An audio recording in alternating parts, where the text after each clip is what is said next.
Hi all, it's Emily Rand with ESPN Esports. I am joined by friend and colleague Jacob Wolf. And Jacob, the First Strike Groups have been announced for the official qualifier after we finish the open bracket.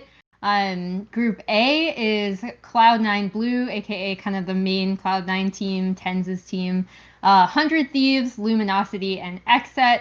Group B is Gen.G Esports, T1, Complexity Gaming, and Equinox Esports. Group C is Team Envy, Sentinels, Dignitas, and Spot Up. And then Group D is TSM, the Slimy Boogerman, who I love your name, Renegades, and Built by Gamers. So first of all, let's start off with following this group draw. Who do you think ended up with the most competitive group, or what group do you think is going to be the most competitive?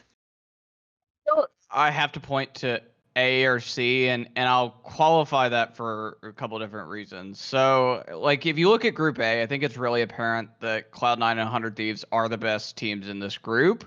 But I do think that Xset and Luminosity have really high upsides that we maybe haven't seen yet. We have very small sample sets, I think, for both of these teams, right? Like, they haven't been around as long as the Cloud9 lineup that was putting itself together back earlier in the year during some of the summer ignition events.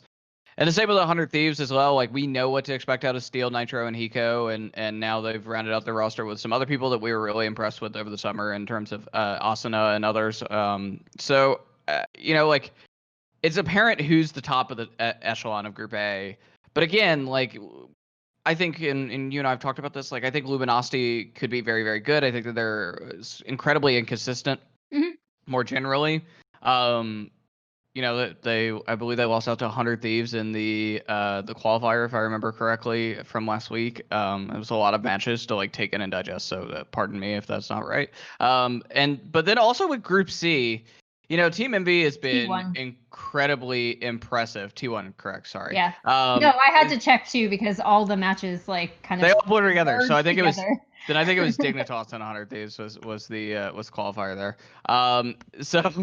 Yeah, nonetheless, like in Group C at least, right? Like Dignitas is this team that we saw two changes happen. We talked about on a previous Valorant show how that may be related to some of the Esports Integrity Commission investigation into the Mountain Dew League and Counter-Strike.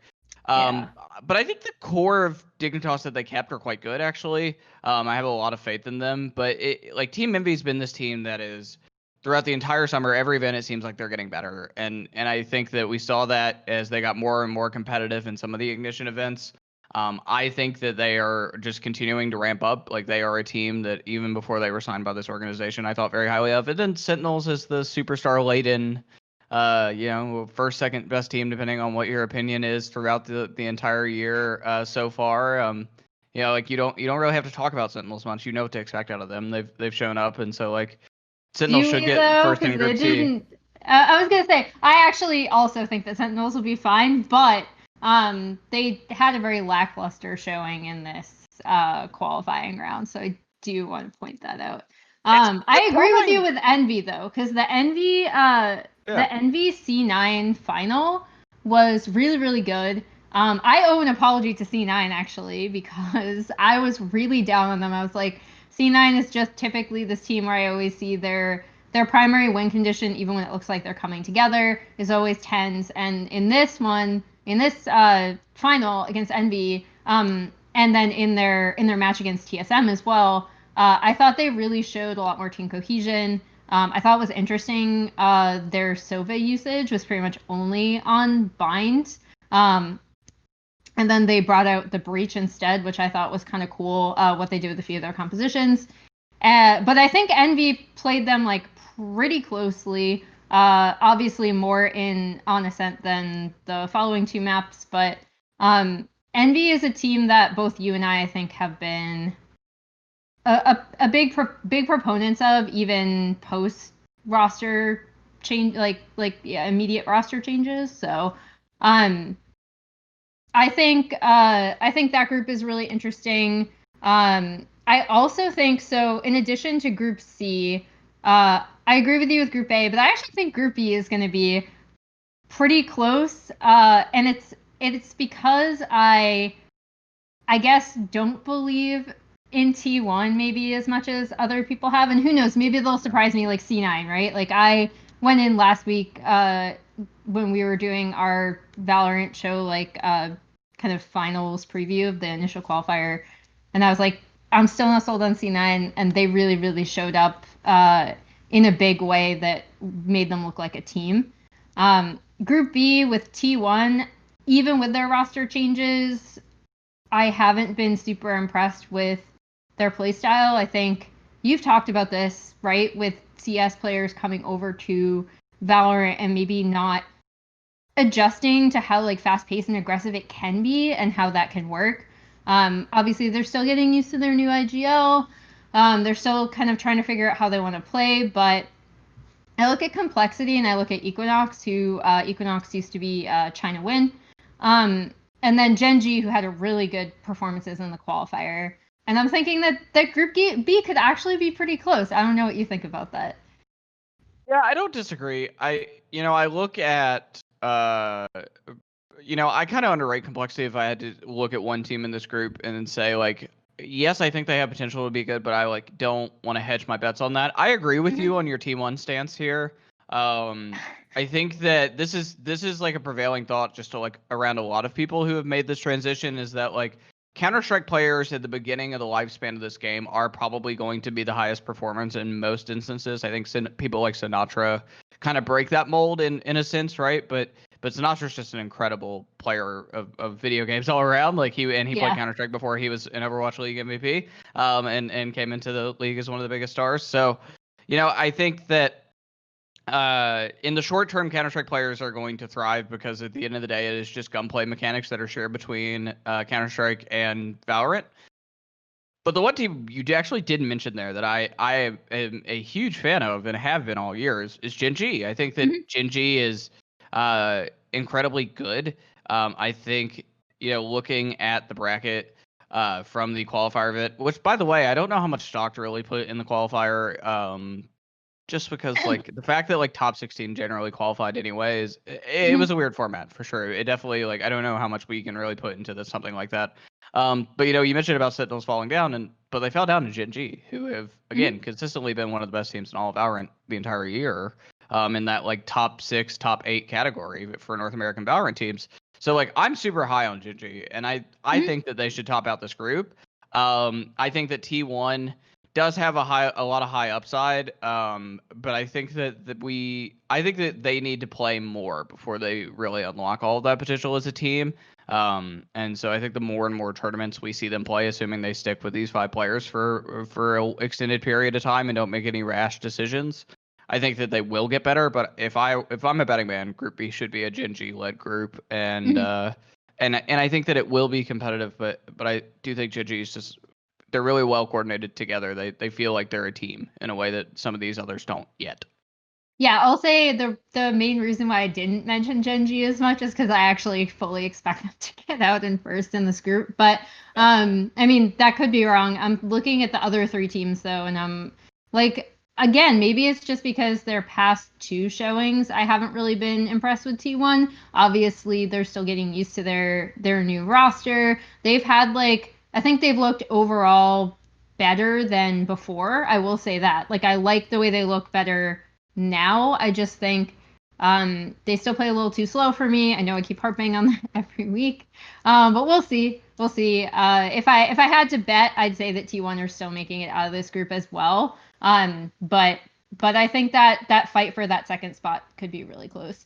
Are we in agreement that Group D TSM has the easiest path out of their group, or I should say, if TSM do not top this group, then we have a problem. It is not like a super cause for concern, but I will be confused if that doesn't happen. Me too. Yeah, I generally think that TSM is still one of the best teams in all of Valorant. I think that they are paired in a group with teams that just don't feel like it can make it into the hump of the top 8 if we're like assessing this scene at large.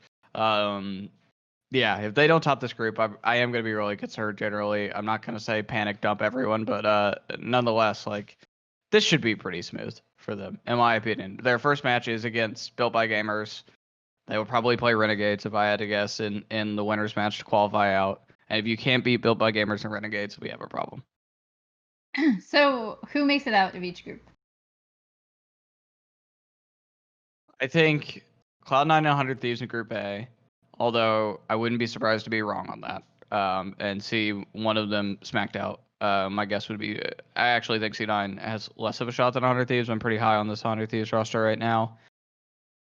Gen.G, and then it's a little bit harder to call because, again, I know that I underrate complexity, but I know that they can also be a really good team. So I think T1 should, but I wouldn't be surprised to see Cole come out over T1. I think in Group C it will be Team Envy and Sentinels, just because they're quite good. And even though Dignitas is competitive, I think that Envy and Sentinels are better by a good margin. And then I think TSM and Renegades will be out of Group D. Again, Group D is like one of those toss-ups. I could see BBG or Renegades or Slimy Boogerman. All any of those come out as the second. TSM should be the first though. So that should be our first seeds. And if I had to say first seeds, it will be 100 Thieves, Gen.G. I'm gonna go Sentinels over MV right now because I think they can get it back together. And then TSM. Those will be my first seeds. So I actually agree with you. I'm unsure about 100 Thieves. So like I agree with you on everything, but I'm like really torn with C9 and 100T. Who's gonna get out first and second? I think that's going to be a really close fight for me. And it's really going to depend on not only how they play each other, but they can't give any sort of leeway to Luminosity, like Luminosity more specifically. But they really can't drop anything to the other teams in this group if they both to depend on whoever is making it out first. Again, C9, I'm sorry I didn't believe in you before. Don't disappoint me this time because now I'm actually going to go the opposite of Jacob and I'll put C9 100 Thieves 2 coming out of Group A. Anything else you have to add before what are you looking forward to the most out of the First Strike qualifier, and who do you think ends up qualifying as the 4 teams? I think that the 4 teams that will qualify will be depends on bracket, obviously, in terms of anyone drowning out or getting a bad matchup. I think it should be TSM, Gen.G, Sentinels, Envy, because I think that even Sentinels and Envy are better than 100 Thieves and C9 in longer matches, and in high pressure matches. But I totally could see a world where 100 Thieves or C9 is one of those teams. But again, depending on bracket, TSM, Envy, Sentinels, and Gen.G are like the teams I'm willing to bet on, just because I think they're all very, very good, and really cohesive in the case of TSM and Envy, and Gen.G, and Sentinels are just like talent galore, and when they're firing on all cylinders, they're a lot better than most teams in this game.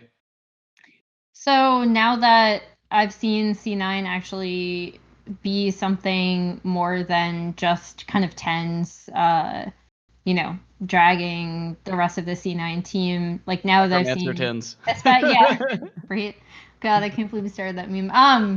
I like especially Shinobi, I think, has improved a lot in terms of just individual play and also how he's been working with the rest of the team. So they credit him, and the reason why they stuck with him, even though the community was instantly like, get this guy out, he's terrible, et cetera, was because of his shot calling. And that's I think we finally saw that coming to fruition. So I'm sorry, C9, I owe you an apology. I think they'll be one of the teams to qualify out. It's really difficult for me, though. I think it's going to be TSM. I think it's going to be TSM, Sentinel, C9, Gen.G, depending on bracket. But we'll see. You guys can come back and make fun of me for being wrong when I'm inevitably wrong, because whenever I have picked Sentinels, by the way, to win anything, they've always lost. And whenever I haven't picked them, they've always won. So just throwing that out there. So thank you so much, Jacob, for joining me to talk about First Strike Groups. The tournament starts tomorrow, the first qualifier. So be sure to tune into that. And as always, actually, Jacob and I will be back later this week for the VALORANT show, which is back on Thursdays. So tune in to us then on twitch.tv/ESPN Esports or on our YouTube channel. Thank you so much, and good luck, guys.